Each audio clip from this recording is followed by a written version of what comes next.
Okay, we're just about ready to start Chapter 6, but before we can do that, we have to do a review of logarithms. Right back to advanced algebra. I'm really not even sure if you got to it because it's at the end of the book.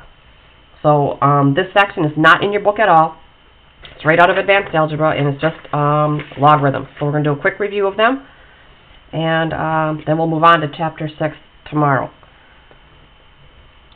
So logs. First of all, what a log is it's the inverse of the exponential function. It does the opposite of putting something to a power. So the first thing we need, and it's on your blue sheet, is the rewrite property. If I've got something like b to the y equals x, so a number to a power equals a number, I can rewrite this in log form. And what happens is the exponent is the log. So it would be rewritten y equals log base b of x. And I do have this on your blue sheet down here. It's the rewrite log property. I just wrote it backwards from what I just did. So b to the a equals x. A is the exponent. The a equals the log. The base is the base there, and then, just of x. So that property is on your blue sheet. You won't have to memorize it. You'll always have that to look back at. So I first just want to practice, given one form, rewrite it in the other form. Or back and forth. This should be a double-headed arrow. So example 1 is to rewrite in the other form.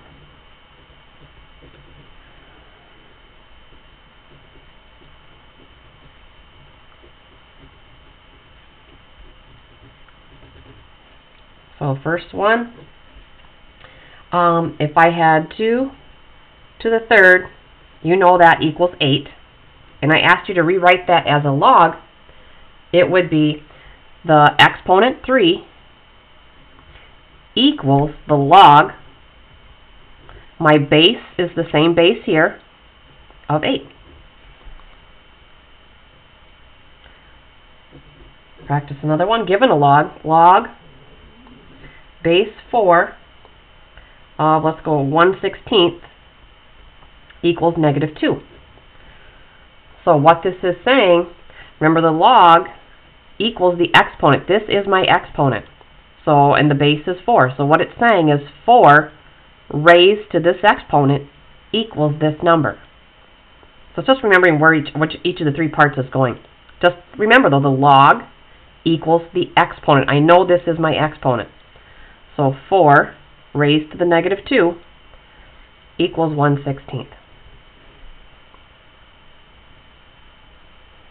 I don't think you need any more of those. Okay, the logs on your calculator. The common log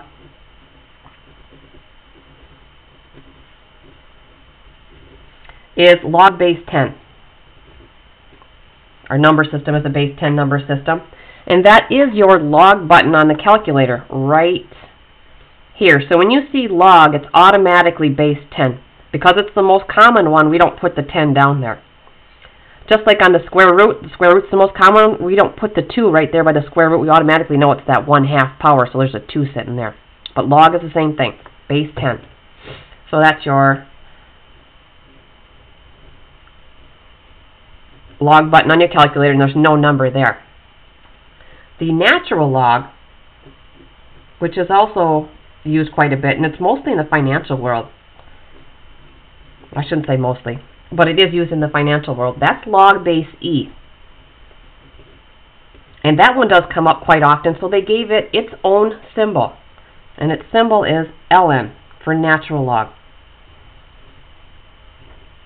And that one you can see, because it's used often, is right there on your calculator. So you've got your log base 10 and your natural log base E right here. Okay, now there's 4 properties of logs that we're going to be using. And you're going to put these on your blue sheet.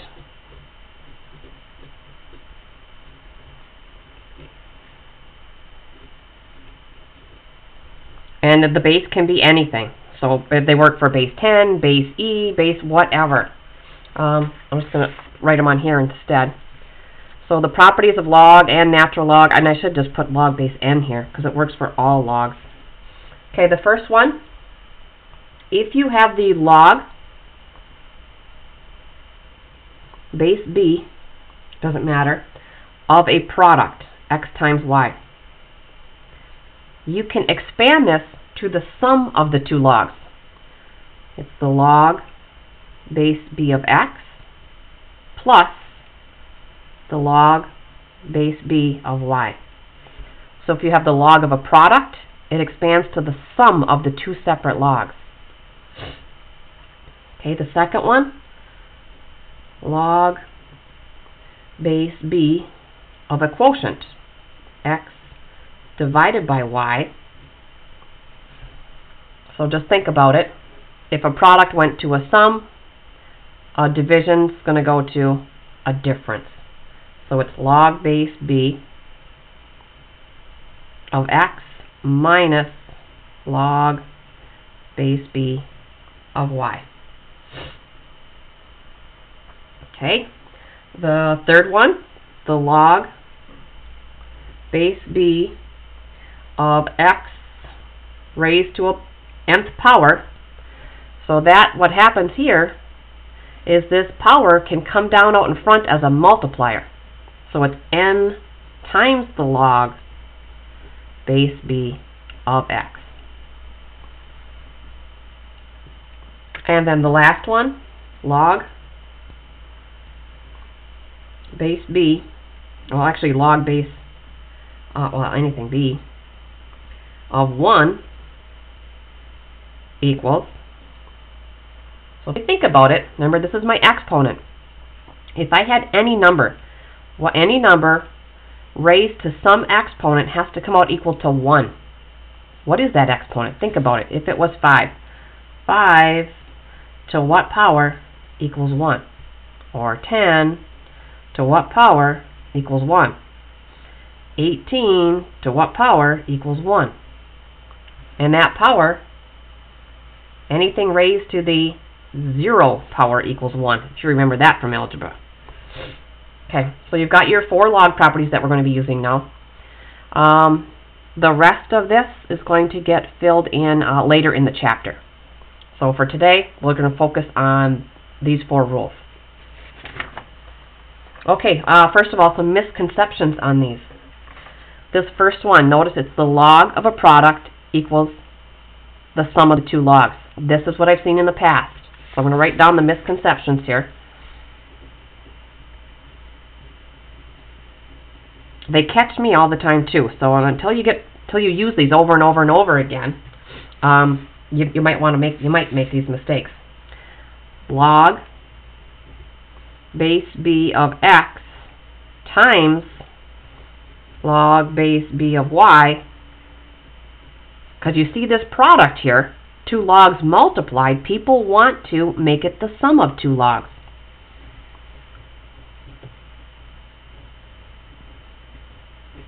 But if you look back, that's not quite what we had. We had the single log of a product expands to the sum of the logs. Here I've got the two logs multiplied. This is not true. So try and keep that straight. You need a single log of a product to expand to a sum. And then the other one, very common mistake, log base b of x divided by log base b of y. People want to make that one the subtraction. Log base b of x minus log base b of y. If you take a look though, it was a single log of a quotient that expands to the two logs. So if I've got two logs multiplied or two logs divided, there is no rule to simplify them. So these are not equal. So just trying to point that out so you don't fall into that trap, because I've done it in the past. Okay, and then the last property, well, it's not really a property. Well, I guess it is a property. It's called the change of base property. I didn't write it on here, but you're going to have to put it on here. So it's called change of base.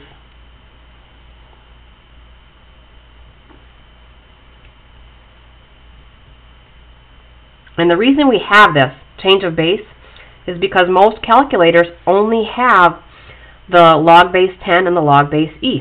Now, some of you with the newer operating system will be able to, and I don't even remember where it's at. I think it's under the math.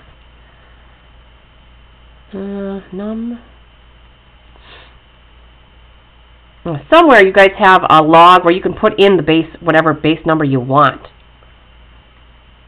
It might even be on your front. I can't remember where it's at because I don't have it. But eventually you're going to have to use this when we get into calc, so everybody needs this anyway. So if you want to change your base, so log base A of x is log, and usually we'll go to either base 10 or base E.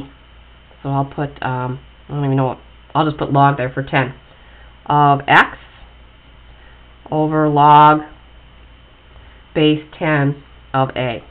So you can use log or natural log here, because you have that button on your calculator. So this one stays on the numerator, and then the base goes in the denominator. Okay, now we're ready for example. Just using these properties here.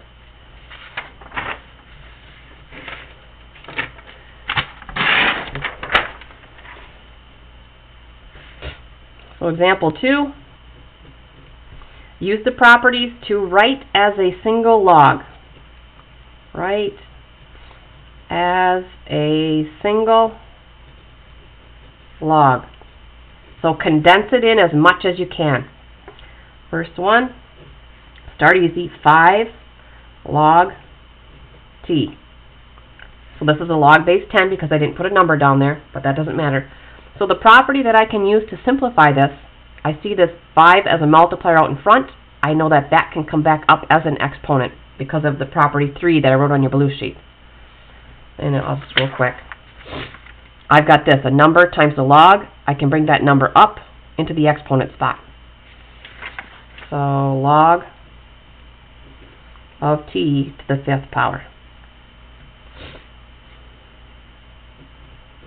How about 4 natural log of x minus 5 natural log of y. So before I would look at the subtraction, I would simplify each one of these separately and then do the subtraction last.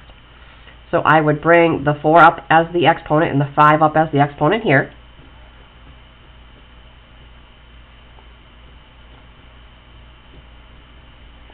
Now I see a subtraction, so that tells me I can bring these together as the single log of a quotient. So I'm using this one right here. I've got a log minus a log. I can combine them into the single log of a quotient. So bringing them together, I get the natural log of x to the 4th divided by x to the 5th. And now that these are together as a single fraction, I can cancel out some x's. So I can rewrite this as the natural log of, if I put 4 x's, that leaves a 1 here, totally, and then there's 4 x's gone here, leaving me with 1. So I can write it as 1 over x, or I could write it as x to the negative 1st power. Either one of these is fine.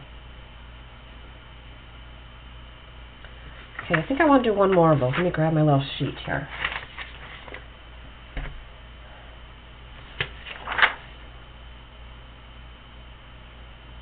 Okay. Let's go 3 log of 2 minus 4 log of p minus 2 log of q. Okay. I'm going to simplify each one of these logs first, then I'll go inside parentheses. So you're following order operations. But this becomes log of 2 cubed, which I could simplify to 8 if I wanted, but I'm going to hold off for a minute. Log of p to the 4th minus log